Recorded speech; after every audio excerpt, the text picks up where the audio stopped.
este traballo magnífico que leva facendo desde hai décadas para permitir que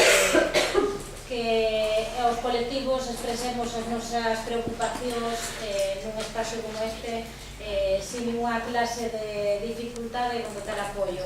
E especialmente tamén a Cholo e a Paula, porque nos van dar o apoio técnico para que estas jornadas despois se poidan ver en internet. Vamos a pasar xa, vou presentar moi brevemente porque ademais a compañera que iba a presentar puxose moi mal a última hora e entonces vou improvisar un pouquiño, vou ir presentando aos tres relatores e relatoras que temos hoxe aquí. A primeira é Sonia Bacaro, ela é experta en victimoloxía e tamén na área de violencia de xénero, e no que nos toca a nos, pois, experta en avaliación do testemunho infantil, que precisamente neste aspecto no que nos interesa muitísimo a súa participación nesta xornada. Bueno, aparte de unha experta de relevancia a nivel internacional, coordinadora de equipos de traballo, bueno, un currículo extraordinario e, bueno, simplemente tamén vos quero recordar que ela é autora dun libro que se chama El supuesto síndrome de alienación parental, que, bueno, ela ten aquí un par de exemplares por se acaso alguén está interesado en adquirir algún, e nada máis, deixo vos con ela. Ya, gracias. Bueno, gracias a todas y a todos por el interés en este tema. Agradezco muchísimo a la Consellería y a GAME el haberme invitado. Es un placer compartir con el resto de integrantes de esta mesa en esta jornada. Y quiero decir especialmente que me parece importantísimo este tema, ponerlo en la agenda y ponerlo en una jornada como esta. Porque hace muchos años que estamos tratando desde la victimología evitar, especialmente con las víctimas vulnerables como son las niñas, los niños y adolescentes, que no se realice o no se pueda llevar a la victimización secundaria que en la mayoría de los casos y continuamente vemos que se ejerce por la actuación de la justicia. Conversaba hoy con Estrella que precisamente preparando esta ponencia me he encontrado con una cantidad de tratados internacionales a los que por supuesto España suscribió, que de verdad prácticamente dicen absolutamente todo lo que hay que hacer. Y me ha llamado la atención que lamentablemente se lleva muy poco a cabo de todo eso que ya está escrito, firmado, acordado, repetido, vuelto a decir. O sea que, bueno, será cuestión de que lo sigamos repitiendo durante muchos años más, pero quiero decirles que el mundo entero se ocupa de esto. Ahora, ¿por qué extraña razón no se puede llevar a cabo, especialmente en esta parte del mundo que llamamos civilizado y de avanzada? Tendremos que verlo, o a lo mejor es tarea de cada uno y de cada una de nosotras. Porque de verdad la historia de la humanidad nos muestra que siempre se ha tratado a la niñez con un desconocimiento y entendiendo su evolución física y psicológica como cuantitativamente diferente de los adultos y no cualitativamente. Entonces, a mi entender, creo que partimos de este error diagnóstico cuando hablamos de menores de edad. Los menores de edad, a pesar de que la psicología ya lo dijo hace muchísimo tiempo, no son adultos en miniatura, son personas con características especiales que es necesario comprenderlas, descifrarlas, interpretarlas desde su propia psicología. El desarrollo de la psicología evolutiva, decía, tiene solamente 80 años y es un tiempo que de verdad es muy poco para una ciencia y para una especialidad. Aunque cada generación humana promueve la defensa y el cuidado de la infancia, cada nueva generación se despierta descubriendo recientes y reiterados delitos infligidos sobre la infancia, desde el trabajo infantil hasta la pornografía, el tráfico de niñas y niños para fines aberrantes. Todas son prácticas que con excusas diferentes han estado y continúan estando presentes en la historia de la humanidad y nos muestran que aún es necesario transitar un largo camino. Lejos de desaparecer muchos de estos delitos, lamentablemente las nuevas tecnologías los han multiplicado, los han perfeccionado, entre comillas, y los han convertido, lamentablemente, vuelvo a repetir, en un negocio altamente redituable.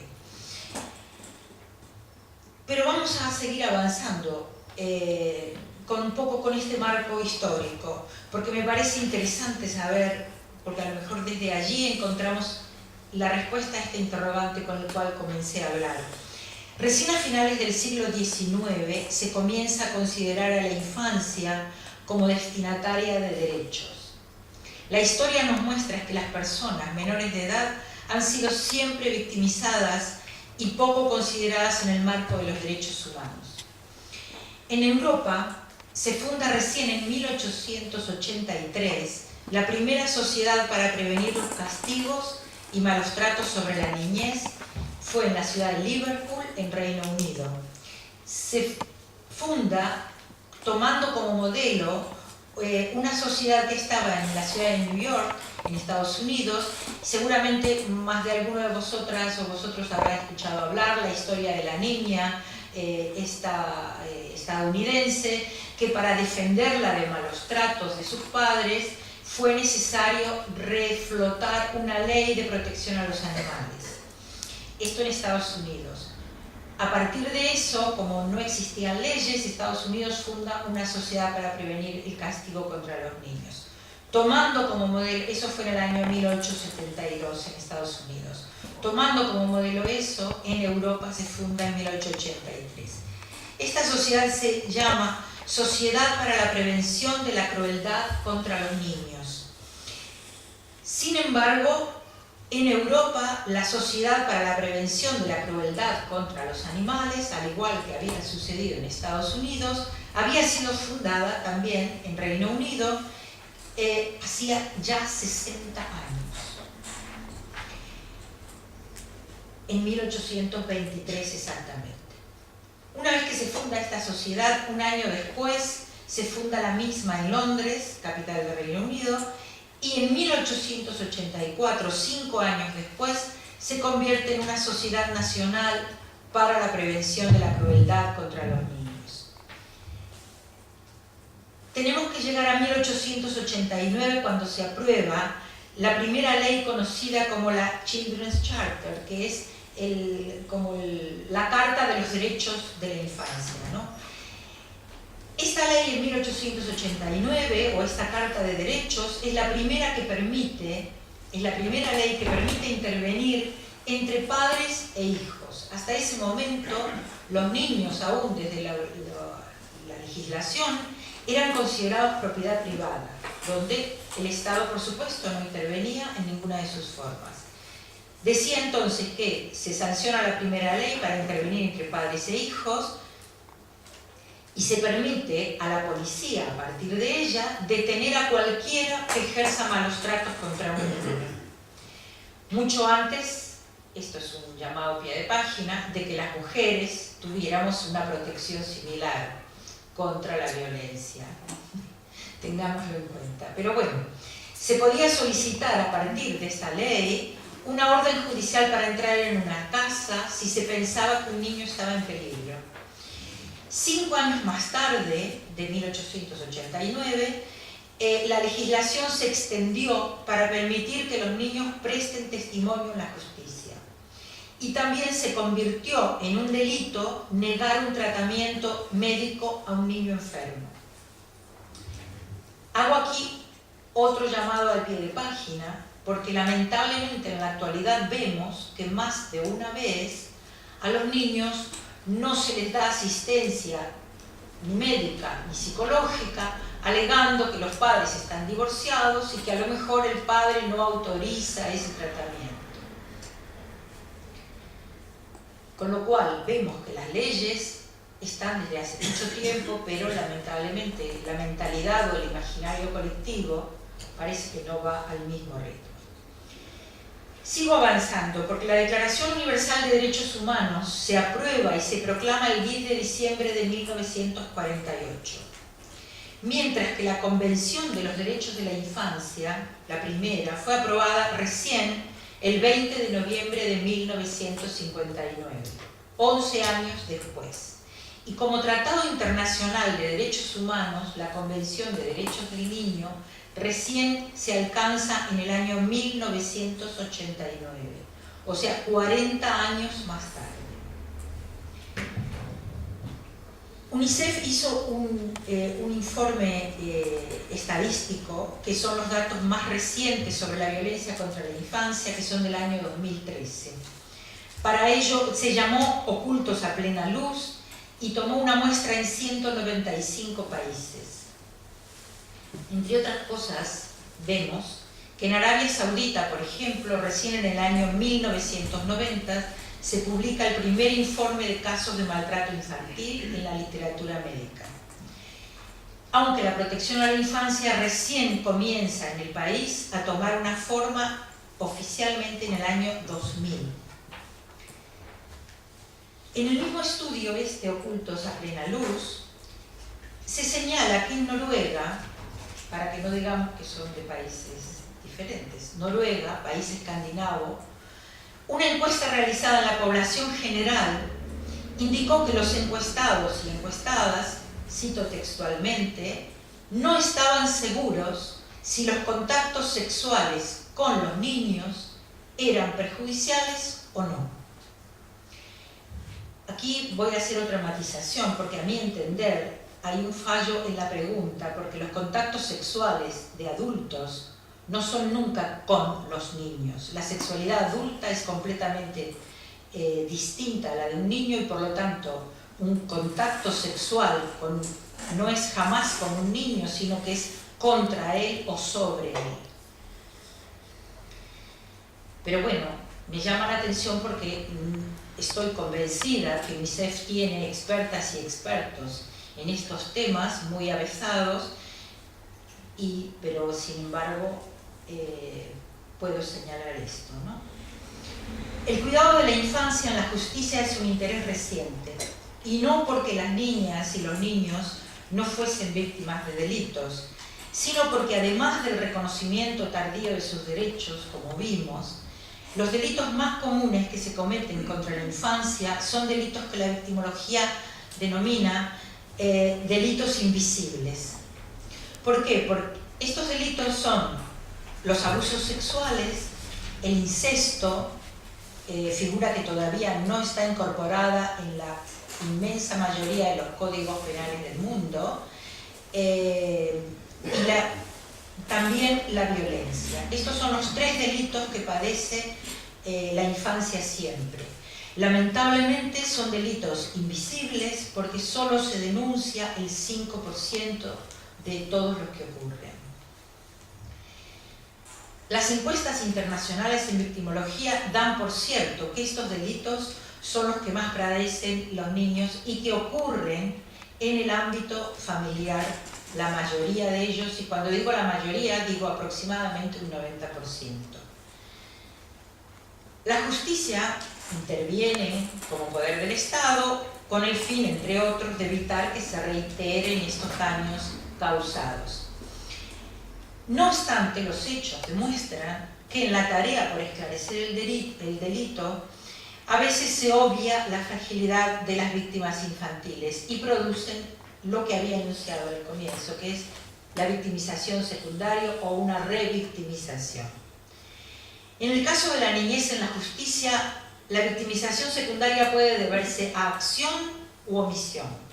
A mi entender, la acción incluye múltiples actuaciones que que parten de juicios de razonamiento con la errónea idea de considerar al niño o a la niña, como dije al comienzo, cuantitativamente diferente al adulto y no cualitativamente. Esto incluye también un lenguaje poco adecuado a su etapa evolutiva que la justicia utiliza muy habitualmente. Incluye también esta acción la confusión para interpretar el discurso y el lenguaje no verbal del niño o de la niña y el desconocimiento específico de quien entrevista a la hora de orientar el diálogo para el testimonio. Cuando digo orientar el diálogo para el testimonio, lo remarco porque escucho muchísimas veces que me hablan en la justicia de el niño tiene que declarar. Un niño víctima no declara, un niño víctima presta testimonio. Y si no entendemos que es una víctima y que va a prestar testimonio, lamentablemente lo vamos a tratar como un convicto que va a prestar declaración. Y en la declaración empiezan a ocurrir los fallos que ya conocemos que salen en automático. Otro de los errores que se cometen, a mi entender, es la omisión en la justicia. La omisión parte de no colocar a la niña o al niño como interés superior. El texto escrito dice el interés superior del menor y a mi entender poco se hace en nombre del interés superior. Y cuando digo esto quiero decir no colocar al niño o niña víctima en el centro de la escena, considerando en especial y por sobre todo sus derechos en todos los procedimientos que lo tengan como partícipe. Vemos a diario y continuamente que todos los procedimientos, especialmente en el tema civil, se empiezan a dirimir por los conflictos entre adultos y los niños quedan perdidos. Nadie habla de qué es lo mejor para él, qué es lo mejor para ella, qué se puede hacer y qué no. En este sentido, se empiezan a dirimir custodias compartidas de bebés de 3 meses, de 1 mes, de 8 días, o sea, cosas aberrantes que de verdad desde la psicología son inconcebibles y la justicia tendría que acompañar exactamente en el mismo sentido. Por lo mismo, por esta acción y omisión de lo que se está realizando, se hace imprescindible el trabajo conjunto de la justicia con otras disciplinas, como por ejemplo la psicología en general y la psicología evolutiva en especial. Yo me quedé con la diapositiva en la psicología evolutiva, pero hice otra diapositiva, así que lo voy a... Estos son los niños de la sociedad contra el maltrato, contra la crueldad. Entonces, la infancia en la justicia, lamentablemente, tiene un camino lleno de obstáculos para la infancia misma. Y decía que a lo mejor otras disciplinas, como la psicología evolutiva en especial, podemos hacer aportes que eviten esta doble victimización y que faciliten la tarea, ya que el delito no impacta solo sobre un cuerpo físico, el delito impacta siempre sobre un cuerpo psíquico. Y especialmente en la infancia tenemos que cuidar profundamente este cuerpo psíquico. Le decía hoy a una persona que me hizo una entrevista que los delitos de incesto especialmente son delitos que no tienen marcas visibles. Son delitos que no son violaciones con desgarros y lastimaduras. Al contrario, el agresor, como es un familiar, lo tiene a la mano durante muchísimo tiempo al niño o a la niña, por lo tanto jamás lo lastima. La justicia sigue buscando en el mismo sentido siempre la marca, la impronta, y no lo va a encontrar en este delito. Es otra de las causas por las cuales es un delito invisible. La interdisciplina, decía entonces, y la especialización de quienes tienen a su cargo impartir justicia serían elementos insoslayables a la hora de evitar que en el afán por esclarecer los hechos se vuelva a victimizar a la víctima.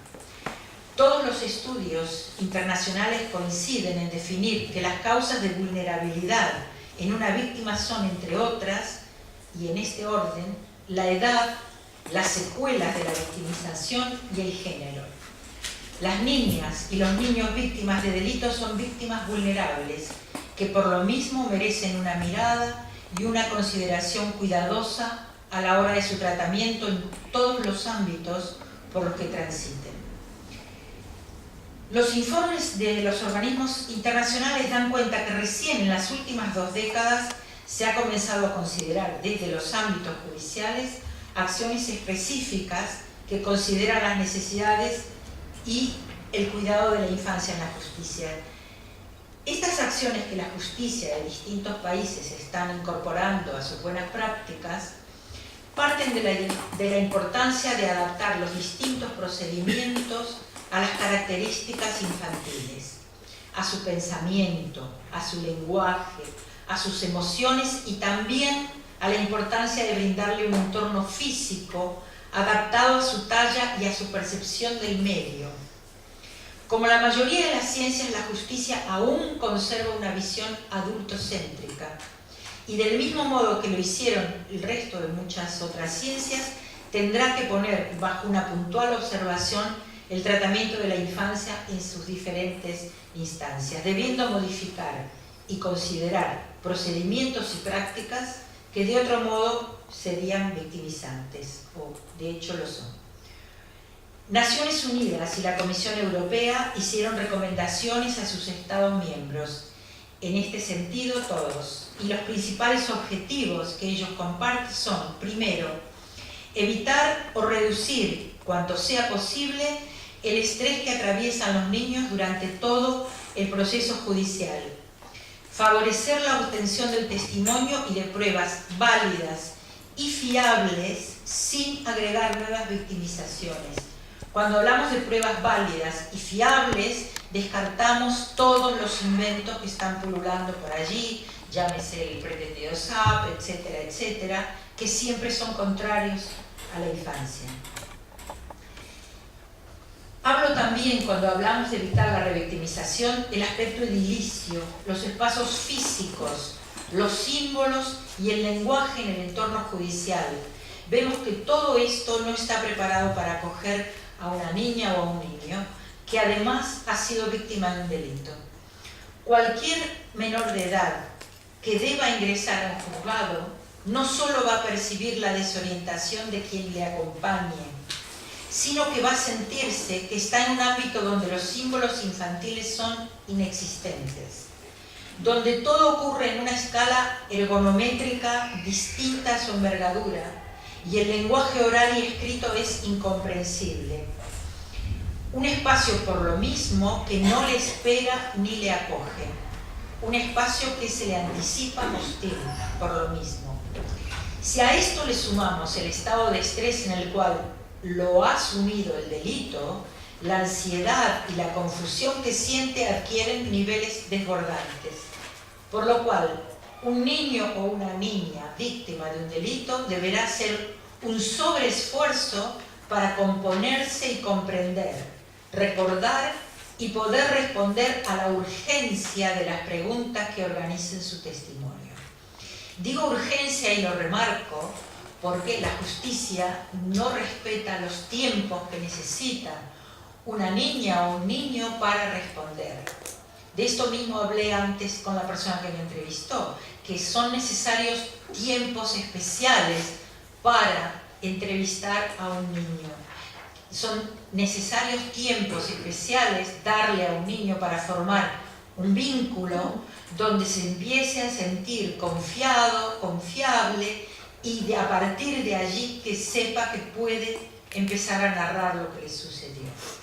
A veces no puede suceder en una sola entrevista, pero lamentablemente vemos que la justicia utiliza a veces 20 minutos en una entrevista con un niño.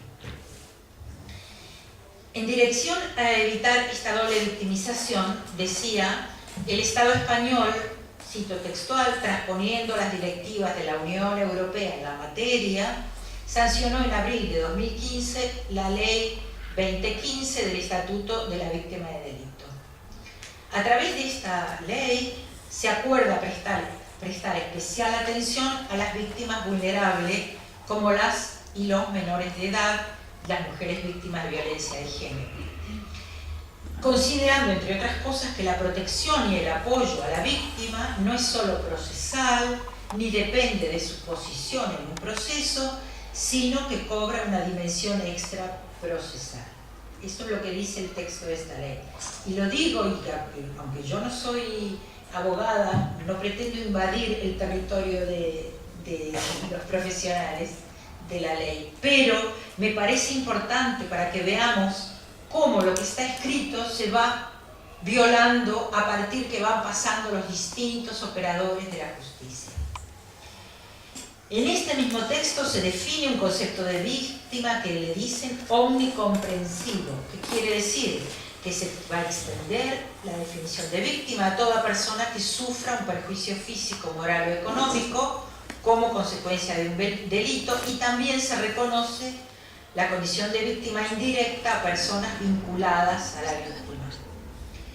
Esto es lo que hizo que, entre otras cosas, la Organización Mundial de la Salud también considere a los hijos e hijas de mujeres maltratadas como víctimas directas de la violencia de género, tema que va a exponer mi compañera Felisa. En esta dirección, el Estado español también sanciona en julio de 2015 la modificación del sistema de protección a la infancia y a la adolescencia. Y dice que se introduce un nuevo capítulo 3 en el título 1 con la rúbrica Deberes del menor. Aquí yo ya me empiezo a poner un poco nerviosa.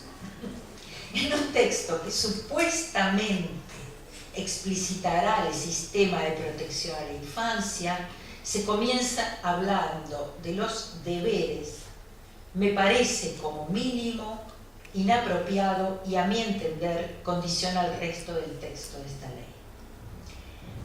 Pero bueno, vamos a continuar avanzando y haciendo aportes que puedan contribuir a zanjar esto.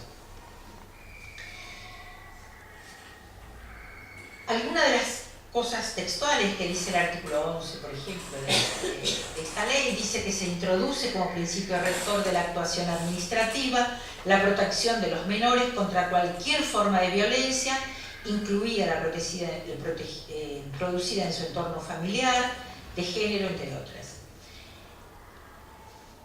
Dice que en estrecha relación, en el artículo 12, se garantiza el apoyo necesario para que los menores, bajo la patria potestad, tutela, guarda o acogimiento de una víctima de violencia de género o doméstica, puedan permanecer con la misma.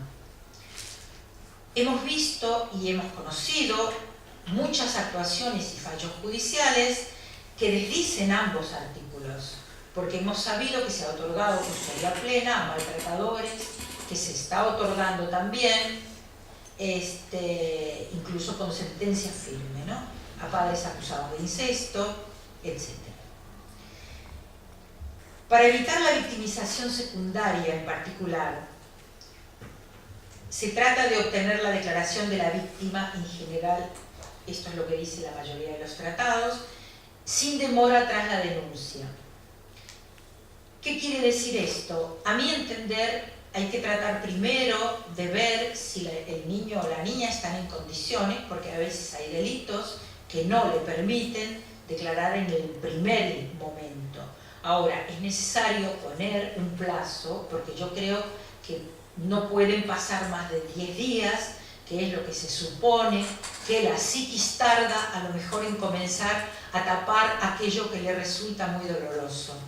Por lo cual, es muy importante que cada cosa, hablamos hoy de los protocolos, se ha hablado aquí, quede precisamente definida, porque lo que hemos visto es que todo lo que queda definido de una forma amplia y ambigua, lamentablemente, la tendencia es a llevarlo para lo ya conocido y a las prácticas habituales. Con lo cual es necesario que la declaración de la víctima sin demora sea considerada en un plazo puntual, que se diga hasta este tiempo, y en lo posible siempre y cuando la niña o el niño estén en condiciones de hacerlo.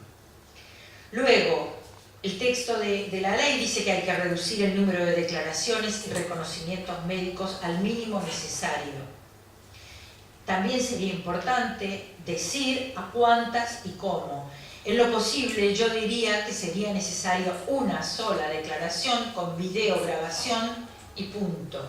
O sea, hacer una prueba preconstituida que sirva para todo el proceso. Pero que un niño vuelva a repetir durante años a veces, una y otra vez, el delito y aquello que lo tuvo realmente como víctima es francamente no solo cruel, sino victimizante de forma a veces casi irreversible.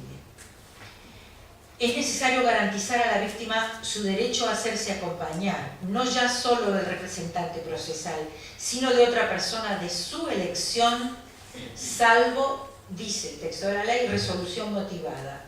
Esto me parece que está muy mal, salvo nada. El niño tiene que tener derecho a que lo acompañe alguien que sea de su confianza. Luego, continúa el texto de la ley, dice una evaluación individualizada de la víctima para determinar sus necesidades de protección específica y de eventuales medidas especiales. A ver, lo que quiero comentar puntualmente con esto que he mencionado así de forma un poco cansina a veces porque no es mi especialidad y no quiero entrar en detalles, lo que veo es que se evidencia que en el texto de ambas leyes los derechos y medidas de protección están débilmente definidos y por lo mismo que dije antes también, y lo reitero, es probable que se disuelvan sin cumplir su objetivo a través de las múltiples interpretaciones que puedan hacer los jueces, las juezas y todo el que interviene en un procedimiento judicial. Tal como ocurrió con el interés superior del menor. El interés superior del menor se llegó a tergiversar de forma tal que terminamos viendo que se consideró, en vez de un derecho, un deber del menor a favor del derecho de los adultos. Y a veces de un adulto que lo había dañado francamente. Pero la perversión hizo que se interprete de esa forma. Entonces, de este modo tan ambiguo, es probable que solo unas pocas niñas y niños reciban la verdadera protección que se dijo querer brindar con la redacción de estas medidas. Otra muestra de esto es que dice, durante la fase de investigación podrán ser adoptadas las siguientes medidas. Esa palabra podrán ya lleva a un estadio de relatividad tal que estoy segura que nadie lo va a tomar en cuenta. Porque dice que se les reciba declaración de independencias especialmente concebidas o adaptadas a tal fin. ¿Qué quiere decir? ¿Qué significa especialmente concebidas o qué características tendrán que tener? Esto hay que definirlo. Es necesario que se diga que tienen que ser características con una ambientación infantil, con una en cámara Gesell, por ejemplo, como se está haciendo en muchos países centrales, donde el niño tenga solo contacto con una profesional especial y capacitada para tal efecto. Luego dice que se les reciba declaración por profesionales que hayan recibido una formación especial para reducir o limitar perjuicios a la víctima o con su ayuda. ¿Qué profesionales? Puede ser un médico, puede ser un abogado, puede ser un ingeniero que haya hecho un curso a lo mejor de testimonio infantil. ¿Qué queremos decir? De verdad, cuando leo la redacción de estas cosas, veo que, o sea, que tienen una tendencia a revictimizar ya solo el texto. ¿Qué tipo de prejuicio se quiere evitar? Es necesario ponerlo esto sobre la mesa. Porque un experto, por ejemplo, en salvataje, se puede considerar que recibió una formación especial para reducir o limitar perjuicios a la víctima. Pero no creo que sea muy experto en víctimas infantiles y que sea el perjuicio, por ejemplo, de un niño que ha sido violado o que ha sido víctima de malos tratos. A mi entender, sería muy importante que se parta definiendo esto. qué es un niño o una niña, qué es un adolescente, y que cada persona que intervenga en la justicia con ellos se interrogue a sí mismo pensando de qué cosas yo les creo capaz de hacer a los niños, de pensar, de sentir. Es muy importante el imaginario de quien entrevista. Yo me he llegado a encontrar con gente que piensa que los niños son unos perversos extremos capaces de tramar verdaderos asesinos o asesinatos en serie. Me parece aberrante tener ese concepto de niño. Cualquiera que pueda tener ese concepto quedaría, a mi entender, invalidado para trabajar con la infancia. Pero bueno, hay libros incluso que hablan de la maldad de los niños, del niño déspota, del niño que quiere controlar todo, del niño...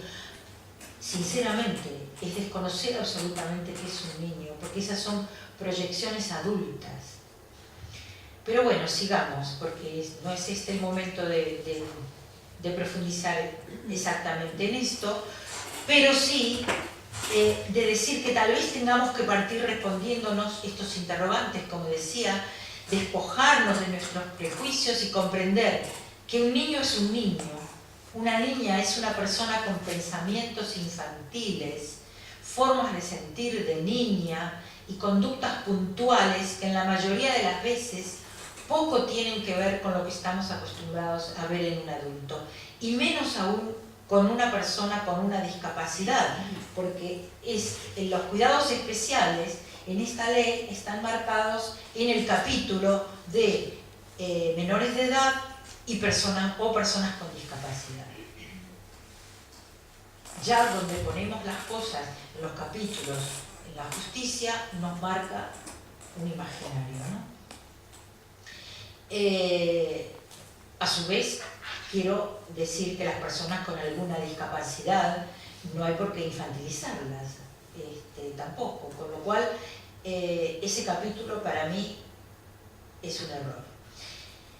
Decía entonces que generalmente la intencionalidad e interpretación que damos a la conducta de un niño son proyecciones adultas y desde nuestro universo adulto. De este modo partimos de una premisa que está muy lejos de ser justa y por lo tanto no va a poder conseguir reparar el daño. Uno de los errores más frecuentes en el abordaje de una víctima infantil parte de la falta de especialización en psicología evolutiva de quienes intervienen e interactúan con ellos. La confusión entre el significado de lo que un niño quiere decir, su equiparación a los esquemas de pensamiento y del lenguaje adulto, hacen que la justicia termine en muchas ocasiones revictimizando y a veces mucho más que el mismo delito. Por ejemplo, a la hora de interpretar el significado de las conductas hacia el agresor de un niño víctima de abusos o maltrato en el ámbito familiar, este es un ejemplo puntual porque me lo dijo un juez, se pueden confundir que esta ambivalencia del niño, bajo la óptica del adulto, se considera como una incoherencia o un signo de que los hechos no han sucedido. Este juez me dijo puntualmente que cómo puede ser que lo haya violado si lo quiere, y además lo busca, y va detrás de él, era el padre, ¿no? Lo que es necesario comprender es que en el universo infantil, los niños necesitan de los adultos, y además que siga al padre, por supuesto, no invalida la historia de afecto o el vínculo afectivo que en algún momento tuvo, tiene, porque un padre es eso en el significado. Doy un ejemplo que me pareció harto elocuente de una niña que había sido violada reiteradamente por el padre desde que era pequeña, por supuesto, y yo la entrevisto a los 15 años y ella me dice, yo creí que así era el amor de padre, no había conocido otra cosa, solo se dio cuenta que no era real cuando que no era de verdad el amor de padre, entre comillas, que ella le llamaba, porque cuando se lo cuenta a una compañera del colegio, esta le dice que eso no se hace y que eso está mal. Y ahí ella empieza a preguntarle a la madre, ahí se empieza a descubrir, etcétera, etcétera, etcétera. O sea, un niño no nace con un chip que le hace decir lo que está bien, lo que está mal. Lo que le dicen los padres es lo que cree que es la realidad. Entonces, es lógico que siga a su agresor, que lo busque, que quiera estar con él incluso, hasta que se le desnormalice eso y se le dé a entender que eso es una conducta aberrante, que no está bien además y que lo daña. Otro fallo en la interpretación del lenguaje infantil se relaciona con la percepción del tiempo en un niño. La falta de precisión cronológica en el relato de un niño no significa mentir o falsedad en el relato como tantas veces se interpreta en el marco de la justicia, sino que de acuerdo a la etapa evolutiva del niño, un niño puede entender que el tiempo como ayer, el año pasado, hace mucho, hace poco, etc. O sea, no tiene una cronología adulta y es necesario saberlo y conocer muy bien en qué etapa el niño puede empezar a hacer segmentos cronológicos.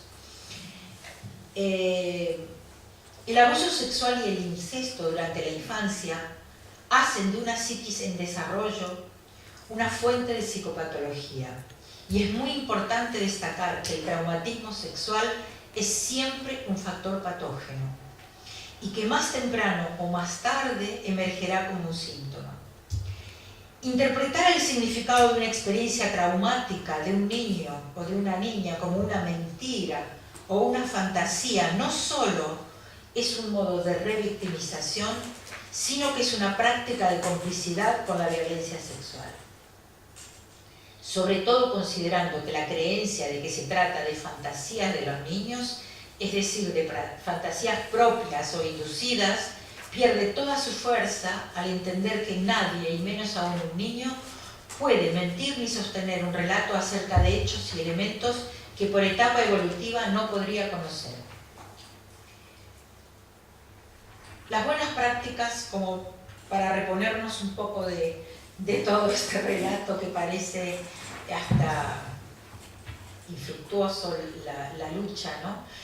Digo que hay buenas prácticas que están redactadas, que por suerte algunos países la han puesto en práctica también, lo han llevado a la práctica. En algunos espacios puntuales, a veces, alguna operadora u operador también las utiliza, pero es importante que esto se generalice.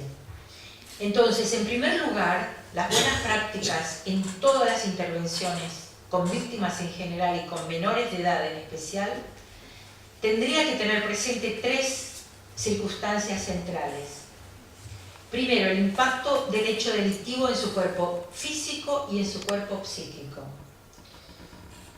Segundo, el impacto del delito en su realidad social.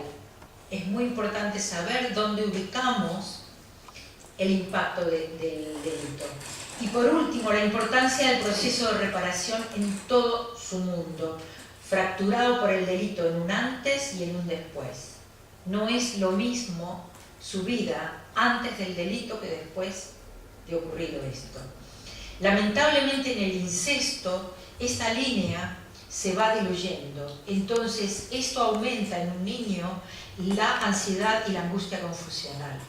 Por lo cual, va a ser mucho más difícil la reparación de su mundo y el que pueda ir comprendiendo qué pasó, porque no es una fractura tajante, es como que se va haciendo por micropartículas. Aceptando además en este último concepto que como operador de la justicia se va a formar parte de este proceso de reparación del mundo. En agosto del 2009 se realizó en Brasilia el primer simposio internacional de culturas y prácticas no revictimizantes de toma especial de declaración de niños y adolescentes en procesos judiciales. Larguísimo el nombre, vamos. Pero es lo que hizo esta gente que se reunió con buena voluntad en Brasilia en el 2009. En línea con las conclusiones que se alcanzaron, quisiera yo aportar algunas de estas buenas prácticas. En la elaboración de lo que voy a leer, también tomé como modelo la ley Rosansky, que es una ley de Argentina, es una ley nacional, sancionada, redactada, mejor dicho, por el juez Rosansky, que es un juez que se interesó puntualmente por los delitos de incesto y violencia sexual contra los niños. Esta ley es del año 2003 y fue promulgada en el 2004.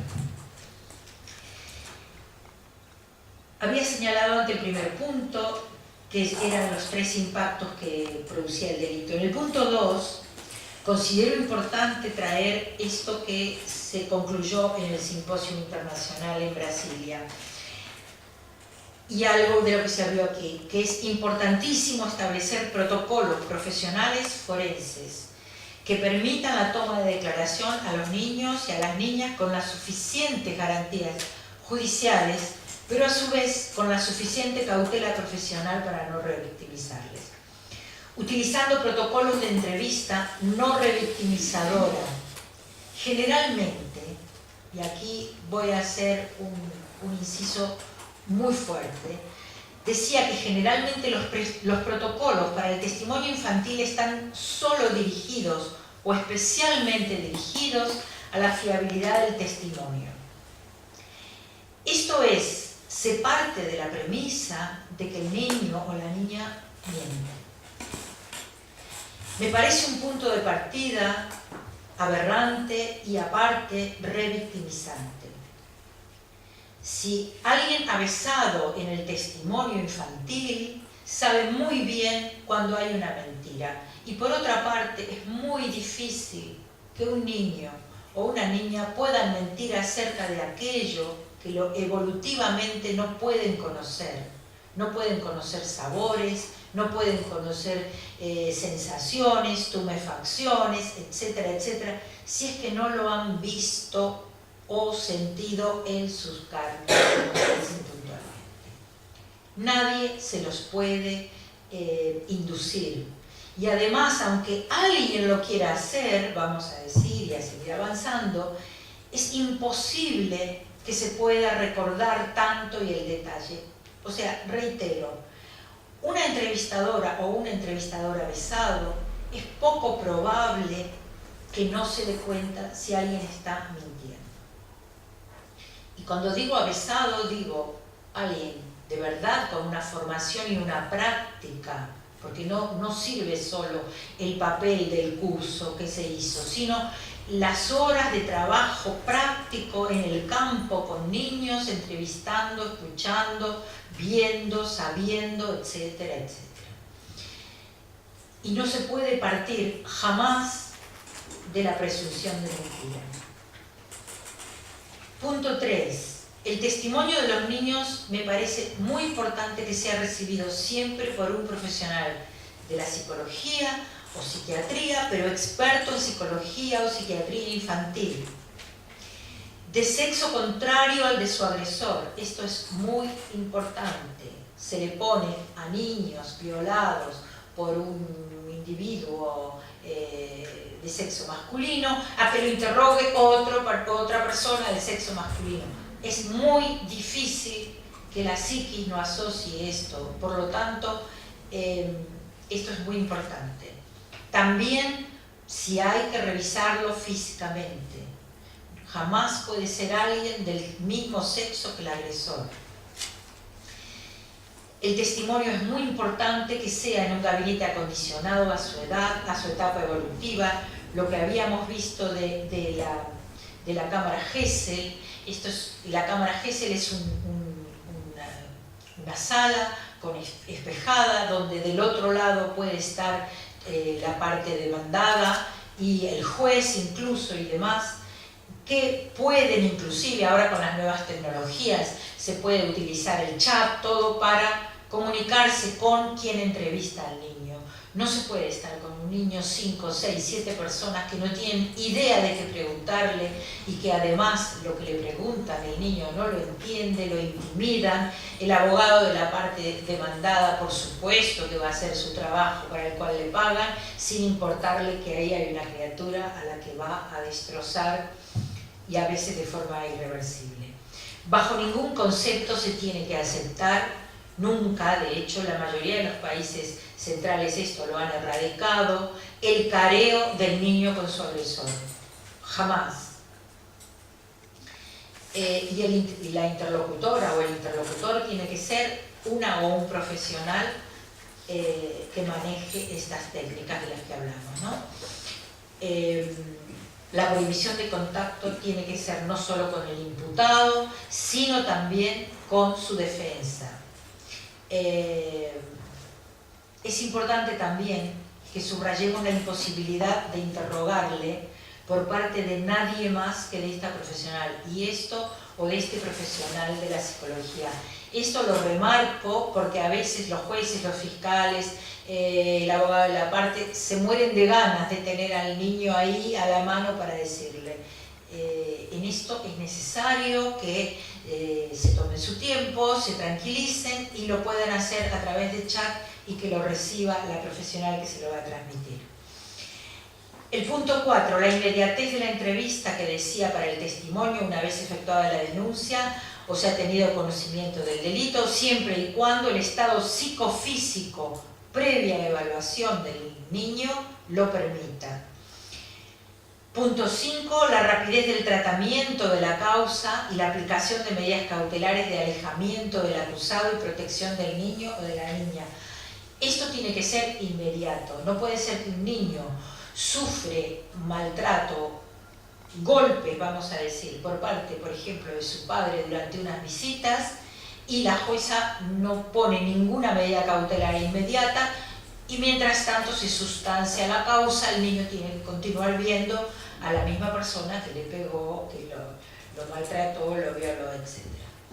Punto 6. La videograbación de la entrevista o su realización en el marco de la cámara Gesell, para la cual, por supuesto, esto tiene que estar videograbado, para evitar la reiteración y la repetición de todas el testimonio, ¿no? Esa videograbación es la que se puede utilizar y se utilizará en todas las instancias del proceso judicial. Una única entrevista videograbada. El punto 7, que el examen físico-médico, esto ya lo dijo, sea realizado por una persona del sexo opuesto.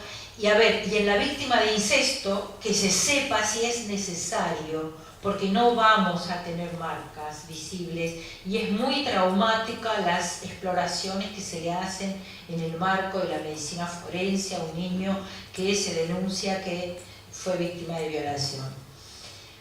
El punto 8, que la niña o el niño puedan estar acompañados en todo momento por alguien de su confianza, que pueda contenerles y tranquilizarles, que en ningún momento se considere un careo o interpelación con quien le agredió. Luego, algo muy importante, el trabajo coordinado en red e interdisciplinar, esto que mencionaba la consellera antes, de todas y todos los profesionales o las instancias que intervienen, ya sean públicos o privados. A veces hay niños que tienen un tratamiento privado. No quiere decir que eso sea desechable, al contrario, es algo muy importante que se tiene que unir a la red de intervención. La única dirección posible en esta intervención tiene que ser preservarle y protegerle, siempre. Luego, que la víctima infantil esté informada siempre de los pasos y procedimientos que se le van a realizar en el marco de la justicia. Esto de ocultarle al niño todo lo de los procedimientos de la causa me parece otra victimización. Un niño no es un tonto, un niño sabe que hay ahí un procedimiento, de hecho es parte interesadísima y medianamente, y por supuesto, con su lenguaje y su entendimiento, hay que decirle qué es lo que va a suceder. Es sumamente traumático entrar en un edificio inmenso, antiguo, con gente con togas, y no saber qué va a pasar ahí. El otro día leí un informe donde dice que el informe no tiene que saber el niño nada, pero ¿cómo no tiene que saber? Él participó de ese informe. Yo no digo que se le lea en el lenguaje que se escribe, pero medianamente tiene que saber algo que pasó. ¿Qué se dijo, qué no se dijo, qué va a pasar después? Luego, que la palabra del niño sea escuchada y considerada, porque otra de las interpretaciones perversas hizo y hace que el hecho de que el niño sea escuchado sea traducido en que sea escuchado. Mejor dicho, que sea oído. Y después el juez hace lo que le parece. No. Que el niño sea escuchado quiere decir que sea considerada su palabra, su intención y sus necesidades en las resoluciones que se tomen. Y cuando digo sus, quiere decir sus, no las que le parece al adulto que tienen que ser. Luego, que por ningún concepto se utilice la fuerza pública o la coacción en ninguna de sus formas para obligar a un menor de edad al cumplimiento de una sentencia o una resolución. Es verdad que todo esto es de un descreimiento fatal, porque todos conocemos casos donde se utiliza, han estado incluso filmados en el mundo entero. Hay una filmación ahí de un niño en Italia que se lo lleva arrastrado, no la he traído hoy, pero de verdad es aberrante lo que está pasando. A mí me parece que eso constituye una violación flagrante de un derecho humano. Pero pareciera que hay que recordar continuamente que los menores de edad son humanos y tienen derechos. Cuando se trate de actos de reconocimiento incluso o de cosas, el menor tendrá que estar acompañado siempre por la misma profesional. Es importante que esta profesional o este profesional que lo entreviste y con quien él o ella haya hecho un vínculo, sea quien luego continúa acompañándolo en el resto de las instancias judiciales. Y siempre es muy importante que no esté jamás presente el imputado, por supuesto. Luego, la acreditación profesional y especializada de quienes trabajen con menores de edad va a tener que ser no solo de titulación acorde, sino una acreditación de un mínimo de 500 horas de trabajo público o privado específico en la temática. No valen solo las titulaciones y los papeles. De verdad, el trabajo de campo es fundamental, es lo único que brinda el conocimiento de lo que hay que hacer. Por último, creo que por ningún concepto se tiene que hacer alusión a enfermedades o síndromes inexistentes que no figuren en los manuales de clasificación de enfermedades reconocidos internacionalmente, para justificar ninguna medida que contravenga estas buenas prácticas.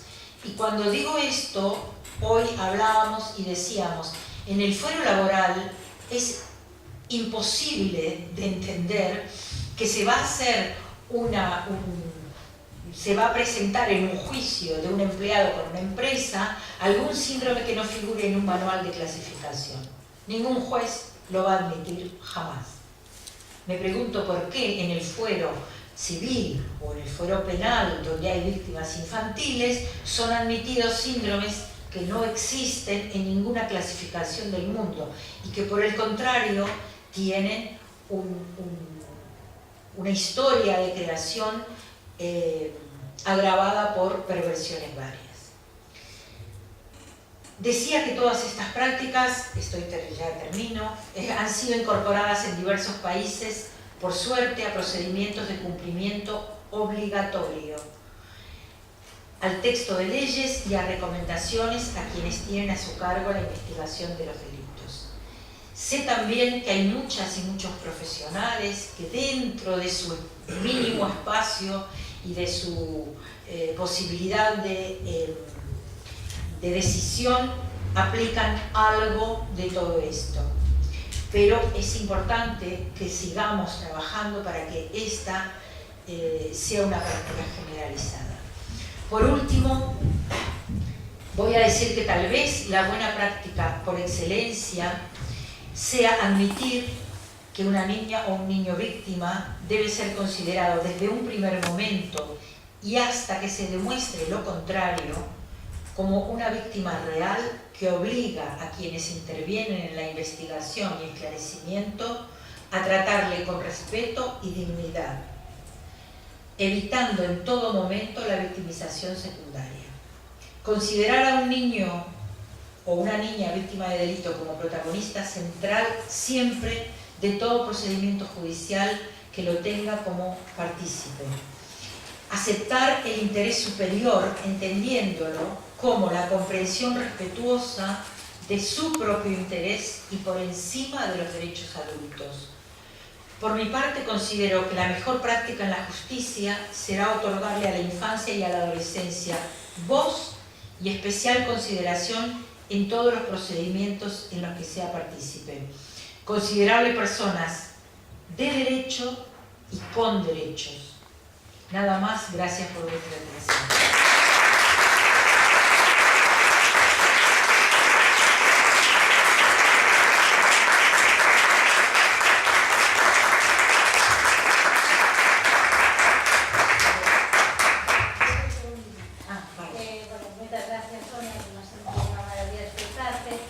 Abrimos un turno de preguntas, pues acaso queredes pues, aclarar alguna cousa do relatorio de Sonia.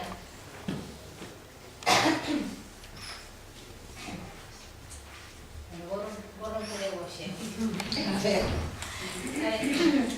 Antes diciste un par de cosas que así a simple vista podrían parecer que entran en contradicción. Por una parte dijiste que el testimonio de un niño y de una niña requiere de un acercamiento progresivo y que hace falta tiempo para que el niño o la niña se encuentre a gusto, y después dijiste que hace falta que sea una única intervención que sea grabada. Entonces, ¿cómo podemos, porque realmente lo que está pasando en la justicia española es que se hace una única cita, a veces de poco tiempo, como bien decías, en la que se decide el futuro de ese niño o niña posible víctima. ¿Podrías explicar un poquito más cómo...? Sí, lo que yo dije es que se haga una sola videograbación, no una única intervención. Entonces, las distintas intervenciones, porque no creo que se pueda hacer una sola intervención, con un niño, con un menor o una menor de edad, es necesario hacer un vínculo previo de quién está. O sea, es un niño herido en algún punto de su cuerpo psíquico seguro, y que es necesario darle un campo de confianza, que no lo puede tener solo por ver a alguien. Es necesario que sepa que esa persona que está ahí es una persona confiable, que le va a creer, que es una persona fiable, en quien puede confiar y abrirse y contar y relatar. En niños pequeños vemos que además se cansan fácilmente, con lo cual van a ser necesarias varias entrevistas, pero es importante que eso sea una única videograbación, que es la que se lleve luego en todo el procedimiento judicial. Sonia, a propósito de eso, tú fíjate la aberración que viene un poco a corroborar todo lo que dices.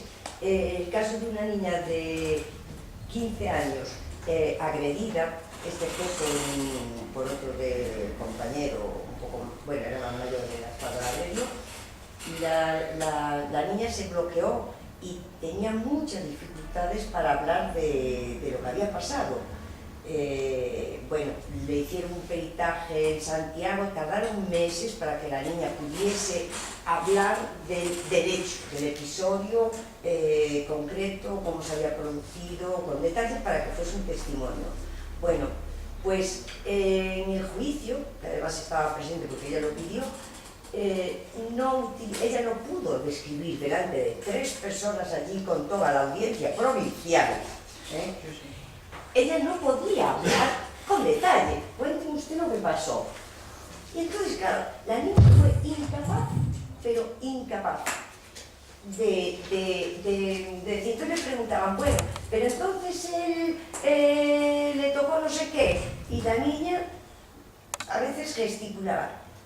Se le dijo que había una grabación donde ella había hecho relato de todo lo que había pasado. Pues el tribunal no admitió la grabación, ni siquiera la vio y absolvió al violador. Es un poco para... O sea, sí, no sé si es el mismo caso, pero conozco algo muy parecido. Se había hecho la facultad de psicología. No era sospechoso de que fuese en un gabinete de terapia familiar con grabación. No, se había hecho la facultad de psicología. Y el tribunal ni lo vio ni lo aceptó. Con lo cual la niña no fue capaz de declarar, declaró cosas, pero no fue capaz de relatar el episodio de violencia. Pero ¿quién puede relatar un episodio Bueno, por eso tan te digo, violento? eso es Claro, pero maltratarla. claro, eso es netamente Horrible, fue victimizarlo, o sea, impresionante. es, Yo, claro, en mi lógico. vida, tengo visto cosas, pero esas ya... Bueno, un caso muy similar, no es el mismo porque estoy recordando que termina que la niña le dicen si quiere, una niña de 14 años, también violada y tal, por un familiar, o sea, un caso de incesto, y le dicen si quiere decir algo al finalizar, cuando ya estaba la sentencia, y dice que no. Entonces la jueza, una de las juezas del tribunal de la audiencia provincial, me dice: esa es la prueba de que es cierto que no le había hecho nada. Si no quiso decir nada, me dice. Sí, pues es que no lo podían también. Claro, pero va a costar un tiempo, pero yo creo que a lo mejor con un protocolo de cumplimiento obligatorio, los jueces tienen que hacer caso, no lo sé. Bueno, ¿Hay algo que tienen que hacer caso los jueces? Pregunto, porque... no, porque encima la ley la interpretan como les parece, con lo Claro, cual... pero si hay un protocolo de cumplimiento obligatorio, no tienen que cumplirlo, sí, ¿no? Si lo dictan Claro. así. Siempre hay una excepción. Claro, ese es el problema, que a lo mejor hay una letra que luego dice a criterio de, o siempre y cuando, bueno, como revisábamos el texto de estas dos leyes, ¿no? Que deja abierto un margen tal que todo se va a tergiversar seguro. O sea, esto no sirve. O sea, si seguimos escribiendo leyes y ninguna se cumple o se define a favor de la infancia, claro, llevamos, ¿cuánto? 80 años diciendo que los niños y las niñas nos interesan y la infancia es algo que siempre nos convoca a todos y a todas y nadie es capaz de decir muerte a los niños en público seguro, y sin embargo no sirve para nada todo eso, no sé. Vamos, quiero creer que sí, que esta vez a lo mejor los protocolos que se puedan hacer interdisciplinariamente, alguien los cumplirá, y de hecho con que los cumpla alguien ya es un paso. A lo mejor José Antonio nos da la luz. Ya. Otra pregunta abierta. La práctica de hoy en los juzgados por el MEGA es que los niños pequeños, mayores, víctimas de un supuesto abuso, metidos en una sala con una cámara, con una lámpara de luz, un foco, enfocándoles a los ojos y sacando ¿quién sabe dónde? Al padre.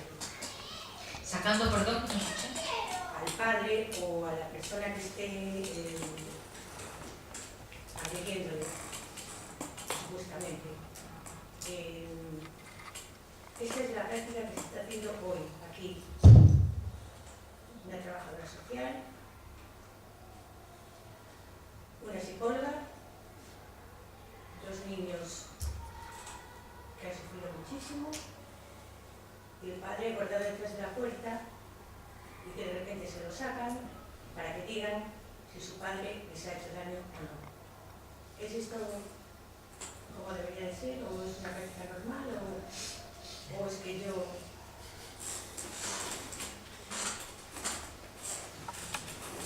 bueno, de acuerdo a lo que vimos, eso por supuesto que no es normal, o sea, eso es aberrante, pero entraría hasta dentro de la tortura, me parece, porque poner a dos criaturas que no pueden defenderse, aparearse con un adulto que los agredió además, y por lo tanto los dejó más vulnerables todavía, pero bueno. Es que muchas veces cuando la gente ve esas circunstancias, que en situaciones de ocurre lo que comentaba antes, es el efecto contrario, los niños se bloquean completamente y no dicen nada, no tienen una reacción como, no afectiva, pero como de que no están mal, como de consentimiento, no sé cómo decirlo. Sí, claro. De miedo, pero no es un miedo de pánico. Sí, que no es un pánico así de que no quiero verlo, no, se quedan allí como bloqueados, como parados. Ya. Y entonces pasa lo que pasa, que a veces se interpreta como, pues si reaccionan así, pues es que el padre no habrá hecho nada. Es una cosa como muy curiosa, ¿no? A ver, la interpretación de alguien que no conoce del tema, de verdad, adquiere niveles alarmantes. Esto es como poner a un médico a que construya un edificio. O sea, puede ser un excelente profesional, pero si no sabe de construcción, no creo que pueda hacerlo. Pero bueno, falta una especialización, falta mucha especialización. Incluso, por ejemplo, en los centros de encuentro, ¿no? Normalmente estas series de situaciones se hacen a través las visitas que se mantienen a través de un punto de encuentro. Y por ejemplo, los niños tienden mucho a reaccionar también, que a lo mejor llegan, comentan algo con la madre o con alguien de su confianza, y cuando llega el momento de decirlo a la persona del punto de encuentro, no dicen nada, se quedan callados.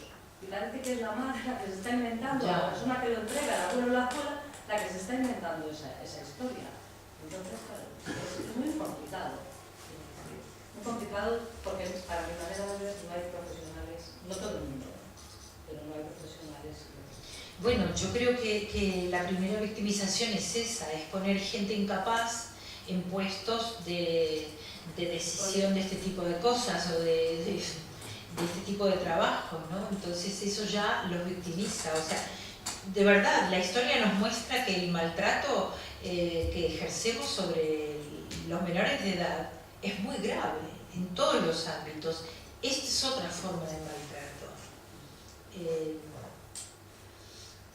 No interpretar a un niño es una forma de maltrato. Creer que está feliz, como a veces leo en los informes, se fue bien, apareció el padre y se fue feliz, sonriendo. ¿Y qué puede hacer, pobrecito? ¿Tiene otra opción? Los niños se acomodan.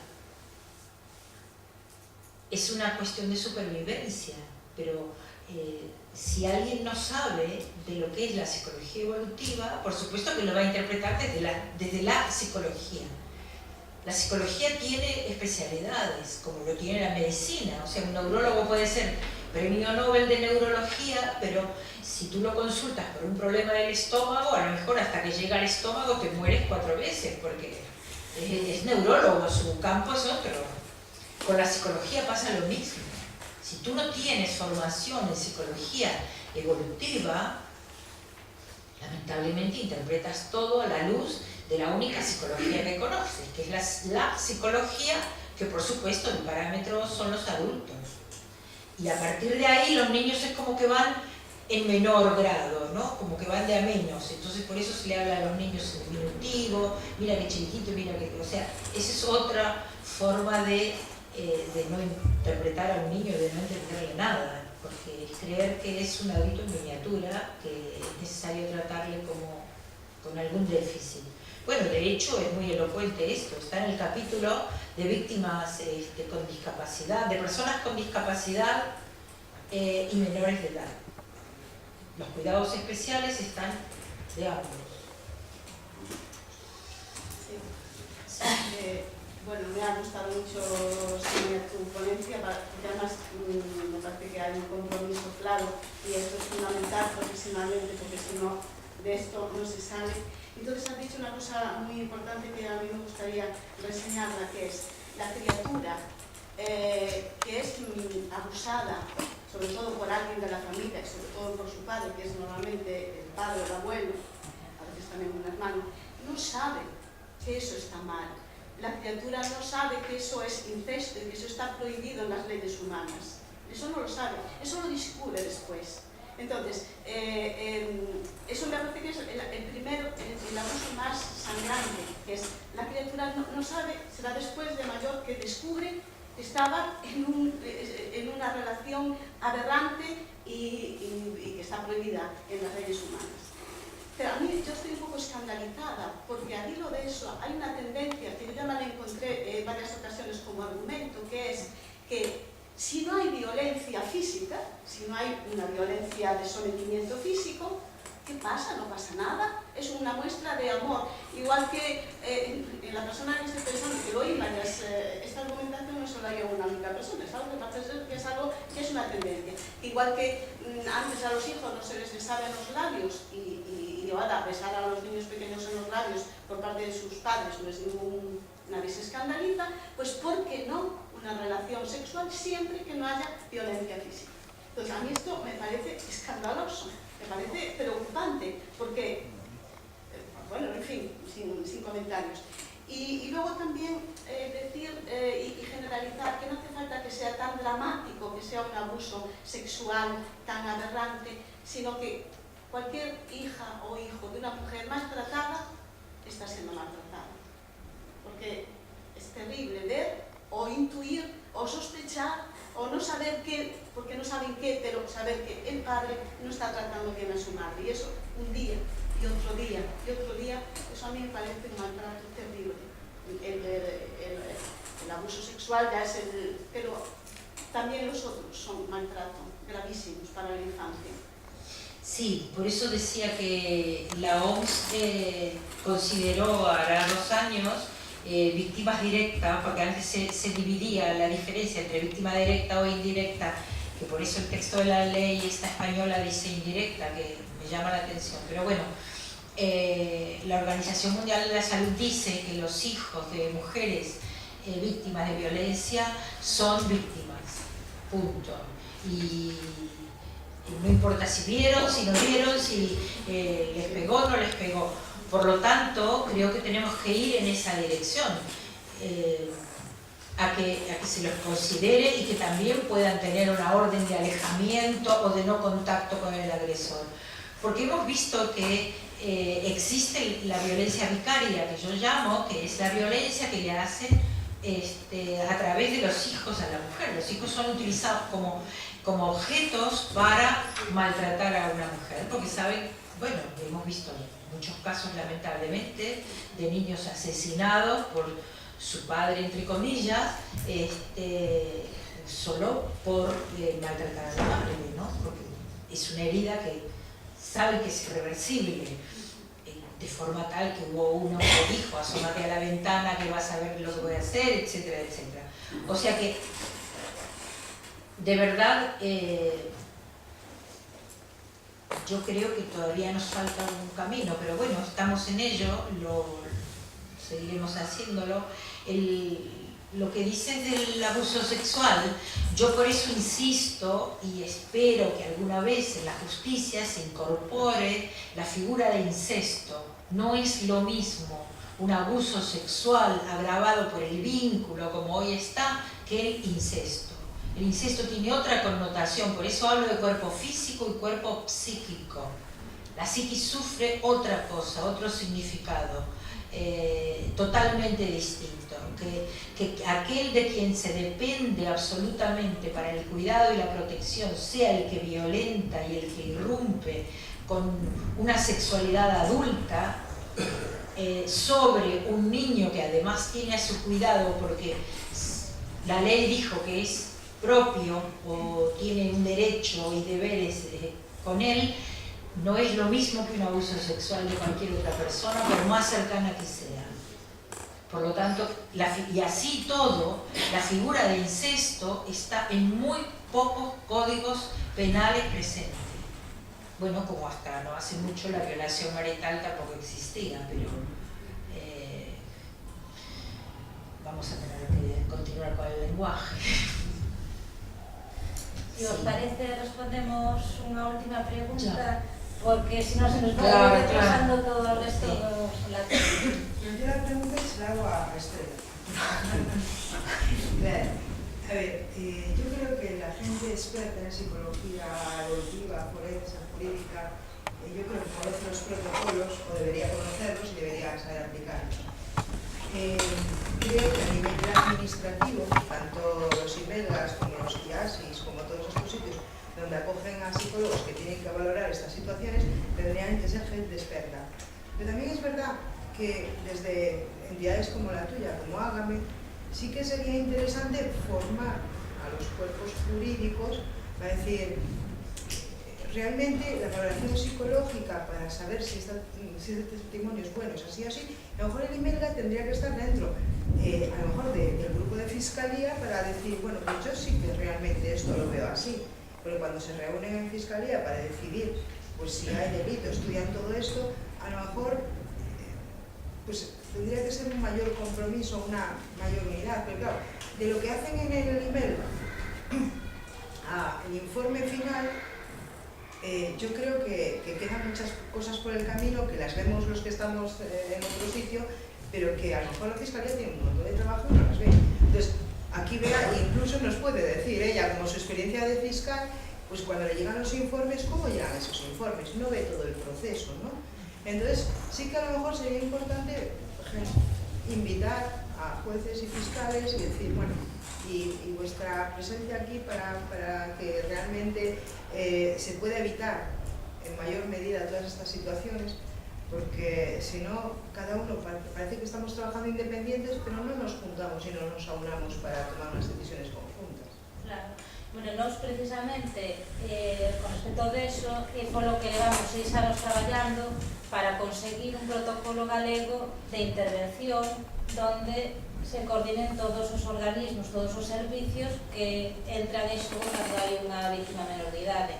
Efectivamente, necesitamos formación de profesionais de todos os ámbitos, necesitamos que estean coordinados, bueno, e despois hai outro tema que quizás é máis complicado de traballar, que é o tema dos valores, porque a formación así, simplemente pura e dura, mellor non significa un cambio de atitude como persoas ante unha víctima. Entonces, fai falta traballar tamén, educar noutros aspectos, non solamente puramente académicos, sino que necesitamos un cambio completo, como decía Sonia, de esa consideración da víctima como unha persoa con derechos plenos e globais en distintos ámbitos.